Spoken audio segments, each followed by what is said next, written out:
Todos a bordo. Um espaço para si, um museu para todos. Com entrevistas, visitas e conversas sobre o património, o Museu Marítimo de Ilhavo apresenta-se à comunidade neste novo formato, uma viagem, onde histórias serão contadas. A sua história, a nossa história. Conheça um pouco mais do nosso museu, das narrativas invisíveis, da voz dos objetos, da vivência dos relatos. Um espaço de partilha, onde se constroem memórias e criam identidades. Queremos saber mais de si, queremos conhecer-nos melhor. Somos património, preservamos a memória. Muito boa tarde, sejam muito bem-vindos à 9ª edição do programa Todos a Bordo do Museu Marítimo de Ilhavo. Hoje vamos ficar a conhecer, através de uma visita radiofónica, a um porão de salga de um navio de bacalhoeiro e a uma seca de bacalhau, as técnicas de salga e de secagem do nosso fiel amigo.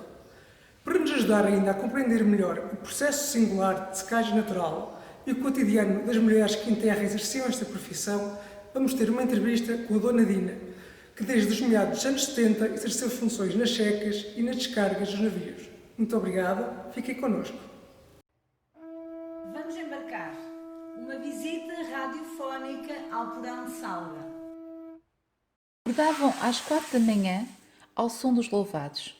Arreavam os dóris e pescavam longas horas, sozinhos, na imensidão do mar e da vastidão do nevoeiro. De volta ao navio e depois da escala era feita a salga. Do convés, os garfeiros alavam das selhas bacalhaus escalados e escorridos, que enviavam pela manga para o porão, num frenesim constante, e estatelando-se aos pés dos pescadores que os recebiam e salgavam com rapidez e destreza, iluminados pela luz das velas previamente colocadas nos cachimbos. Era uma árdua tarefa. De joelhos, com perneiras e com avental, protegiam-se da umidade, colocavam com mão certeira e experiente a quantidade correta de sal em cada bacalhau. A salga era feita à mão, com um balde, o alfabuche. Mais tarde, usariam uma pá e salgariam em pé. O cheiro do bacalhau salgado e fresco misturava-se com o suor e entranhava-se nas narinas, envolvendo os homens numa das tarefas mais importantes da pesca do bacalhau. Uma carga bem conservada significava um bom rendimento para toda a campanha. Descansos breves aconteciam fugazmente, quando uma das mãos salgadas se apoiava sobre uma das panas que separava o sal que vinha de Setúbal, ou quando bebiam um gole de água do galão, que acompanhava a ondulação intensa e constante. O balanceamento dificultava o empilhamento do bacalhau, que não podia ficar dobrado. As paredes de madeira, esbranquiçadas e cobertas de salitre do porão, envolvia-os como um manto áspero, seco, claustrofóbico, acicatando a paixão ou a obrigação com que os encaminhou para o mar. Sob o olhar atento do mestre Salga, eram sempre os últimos a ir dormir. No final de cada dia, o porão ia ficando cada vez mais completo, e com ele a promessa de um regresso rápido. Com o navio atracado, as mulheres iam ao porão e carregavam na cabeça o bacalhau, que seria colocado mais tarde a secar ao tempo. A nossa palamenta, uma visita às secas do bacalhau através dos objetos. Secas do bacalhau, localizadas junto aos ancoradouros dos navios, eram construções em alvenaria ou madeira, compostas por amplos espaços por onde o bacalhau era recolhido no final de cada dia de trabalho. As mulheres que aqui trabalhavam combinavam por vezes a vida da lavoura com a sazonalidade imposta pela vinda dos navios bacalhoeiros, sendo que, em alguns casos, era um trabalho anual marcado pela vinda dos lugres e dos arrastões carregados de bacalhau. Entre descarregar, lavar, salgar e levar o bacalhau todos os dias para as mesas da seca, recolhendo-o ao final do dia, havia que empilhá-lo, selecioná-lo e enfardá-lo. Muitas vezes aconteceu sorripiarem pequenas lasquinhas de bacalhau salgado seco que saboreavam no local ou que guardavam para os filhos. Como o trabalho implicava a lavagem do bacalhau, muitas delas preferiam trabalhar descalças, estando por isso expostas ao perigo de se picarem alguma espinha ou barbatana de bacalhau. As mais afortunadas envergavam as botas de borracha dos bacalhoeiros, oferecidas pelo irmão ou pelo namorado. Outras, mais desenrascadas, improvisavam sandálias de madeira feitas com uma sola em tábua atada aos pés por pequenas tiras de trapo. Num vai e vem constante, e por entre descargas e lavagens do bacalhau, umas calçadas e outras descalças, todas envergavam grandes chapéus de palha que as protegiam do sol. Da indumentária destas mulheres faziam parte também as saias sobre as calças, as caneleiras ou canos e os lenços que colocavam a cobrir a cabeça por debaixo do chapéu. Desembaraçadas, faladoras e alegres, estas mulheres trabalhavam por vezes ao som de música que a telefonia, colocada na casa principal da seca, emitia. Cantavam por isso em coro, ou sozinhas, as modas da época e esqueciam por momentos a vida difícil que levavam. O Mar com Vida. Uma entrevista com a Dona Dina. Boa tarde aos nossos ouvintes. Hoje vamos estar à conversa com Blandina de Jesus, que nos vai contar um pouco da sua experiência de trabalho nas secas do bacalhau e vai-nos relatar vivências que teve ao longo dos anos que trabalhou nas secas. Blandina de Jesus, mais conhecida por Dina, nasceu em Severo do Voga. Aos 12 anos veio morar para Aveiro e aos 18 já foi para Angola para trabalhar em Luanda. Em 1975 regressou a Portugal e foi nessa altura então que começou a trabalhar nas secas do bacalhau. Ora, muito boa tarde, Dona Dina. Boa tarde, muito obrigada, bem dispostas e ao seu dispor. Como é que foi o seu primeiro dia de trabalho e como é que iniciou a vida de trabalho nas secas? Pode-nos contar como é que foi esse seu primeiro dia de trabalho? Ora, o meu primeiro dia de trabalho eu tinha em Portugal, nas secas, começou nos navios, porque andei a pedir trabalho para as secas e ninguém me deu trabalho. Houve uma senhora que me disse que eu era muito fina, que não me dava trabalho, que eu nunca trabalhei. Pois foi essa senhora mesmo que foi a primeira que me deu trabalho. A partir daí, tive sempre trabalho, nunca me faltou trabalho, e comecei então por estender bacalhau nas redes. E lembro-me muito bem como é que foi o meu primeiro dia. Estava feliz porque estava a trabalhar, estava triste porque o trabalho era pesado. E então trabalhava nos navios e à tarde ia para a seca trabalhar para aquela seca que era conhecida por a seca do Coinágua.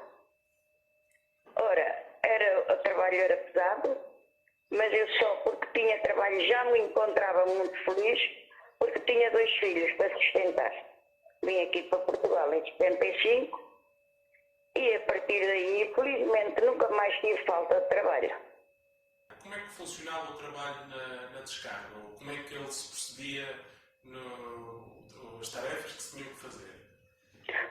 Pois, nas descargas vinham os navios do mar carregados os porões, às vezes 2 porões, cheios de bacalhau salgado até cima. E nós éramos 16 mulheres, 8 de cada lado, com paletes, mas a princípio nem eram paletes, eram chamadas naças, que eram umas redes grossas, quadradas, em que o bacalhau se punha para ali a granel e depois era descarregado em caminhonete no cais. Então, nós tínhamos que andar 8 horas a arrancar bacalhau. Imagine que é como quem andava.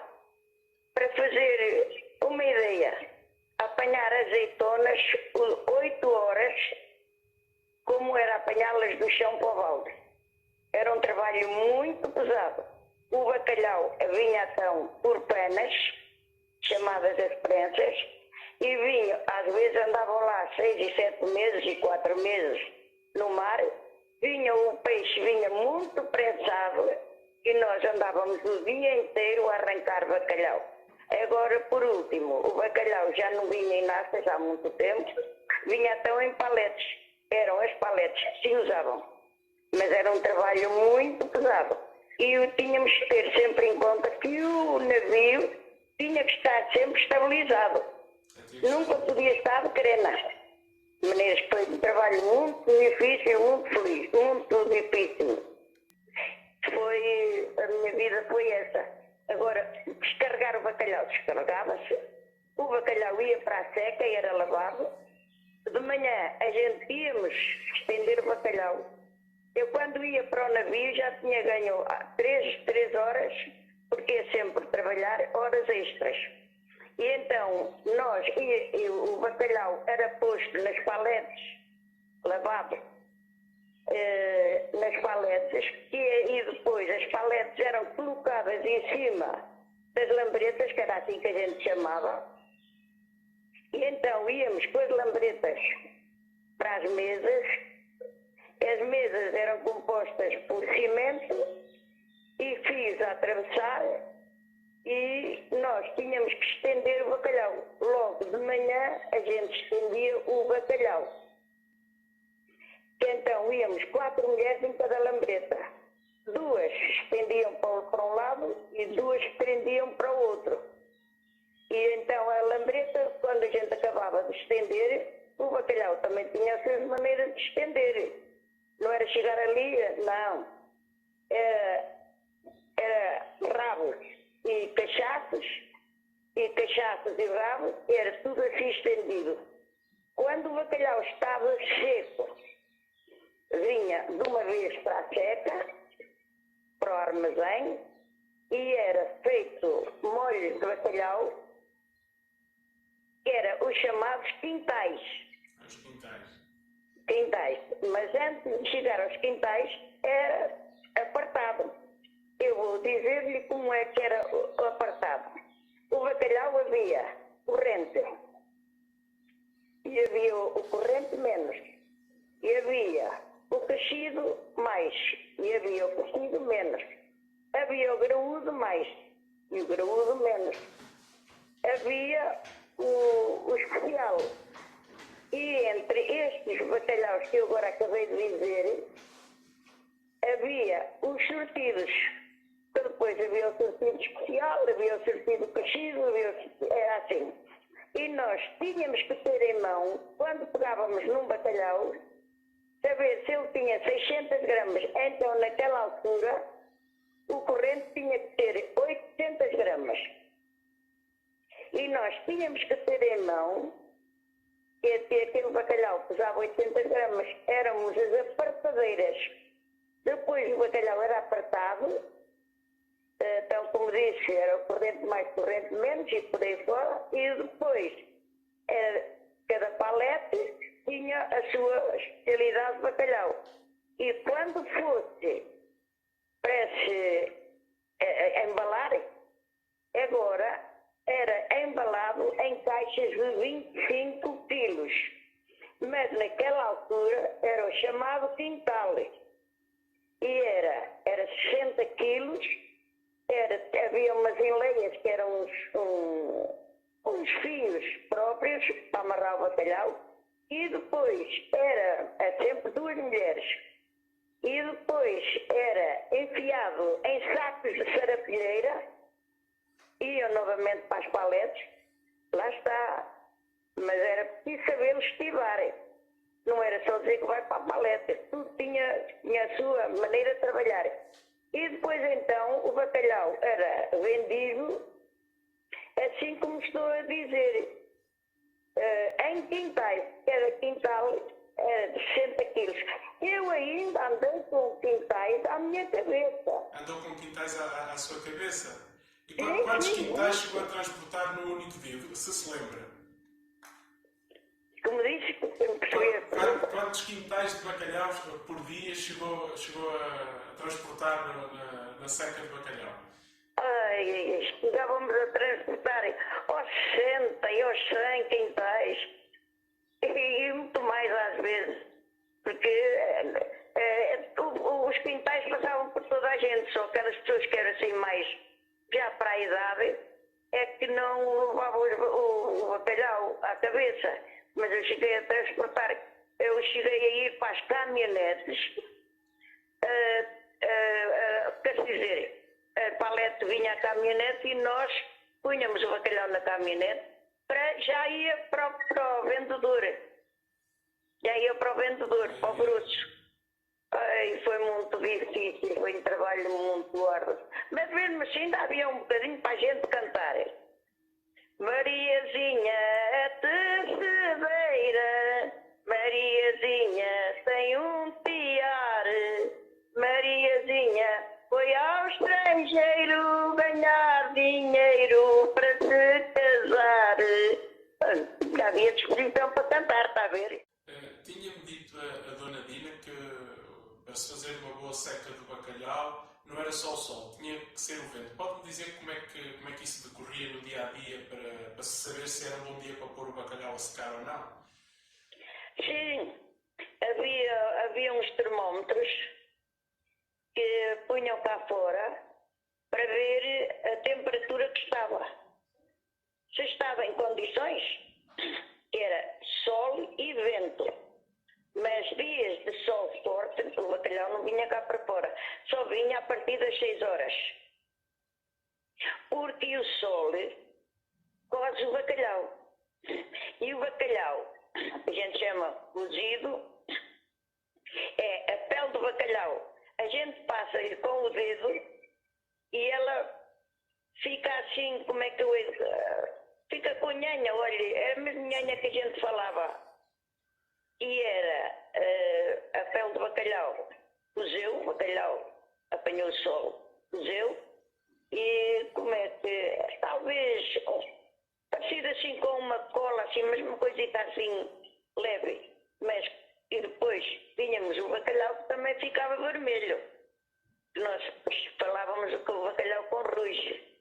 Esse bacalhau depois, lá um ou outro de onde, era passado por água e milho sofrito. Que era o que saía, aquele ruge. Era o que a gente chamava o ruge, era o vermelho. Tudo tinha os seus quês. Não era só, sou encarregada. Não.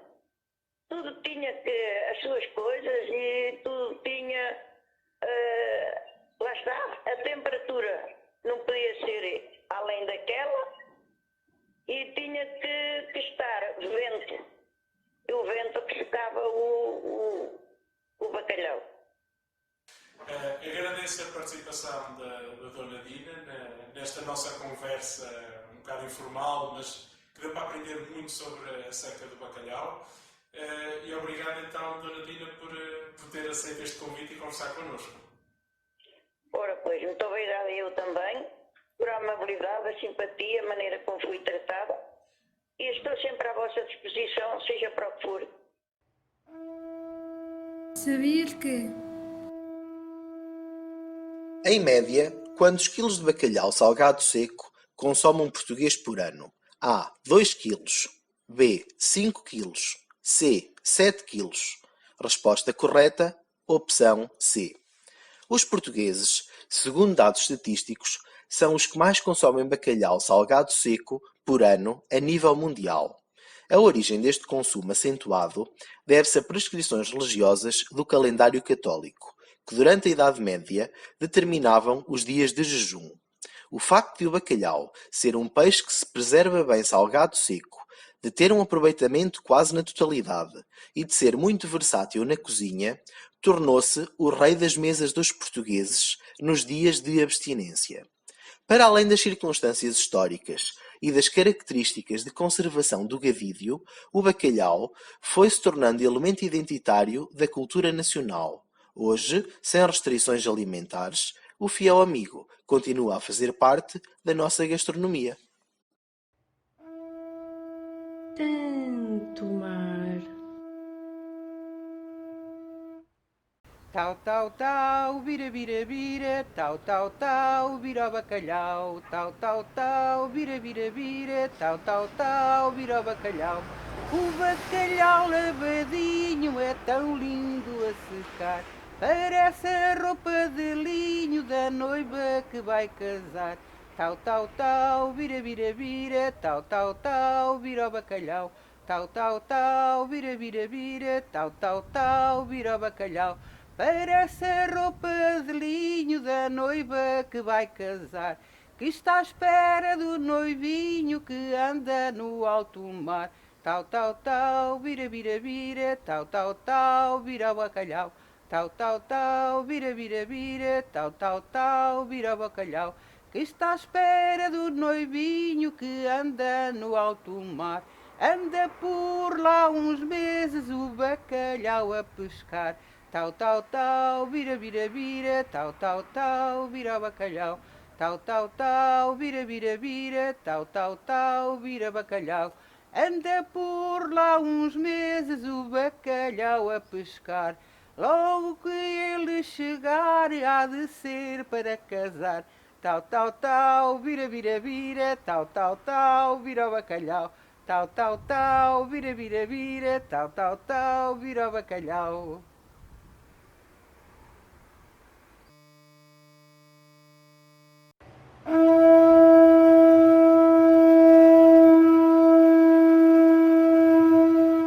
Todos a bordo. Um espaço para si, um museu para todos. Com entrevistas, visitas e conversas sobre o património, o Museu Marítimo de Ilhavo apresenta-se à comunidade neste novo formato, uma viagem, onde histórias serão contadas.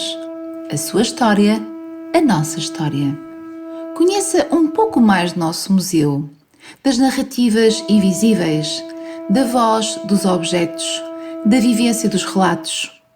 Um espaço de partilha, onde se constroem memórias e criam identidades. Queremos saber mais de si, queremos conhecer-nos melhor. Somos património, preservamos a memória.